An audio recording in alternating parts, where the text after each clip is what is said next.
Le sort de Noël Le Graët pourrait être scellé en fin de matinée devant le comité exécutif de la fédération. C'est la seule instance habilitée à le démettre de ses fonctions ou à le maintenir, au moment où le chef de la FFF semble être acculé et lâché de toutes parts. D'abord par le Conseil national de l'éthique de la fédération, qui a demandé solennellement sa démission, alors que les présidents des différentes ligues commencent à lui tourner le dos.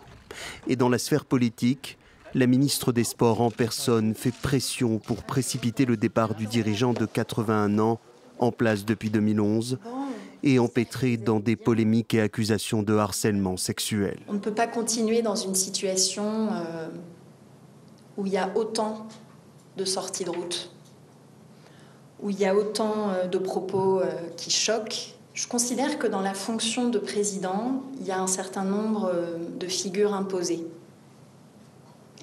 Et je pense qu'il est profondément défaillant sur l'une d'entre elles, qui est la représentation, l'incarnation.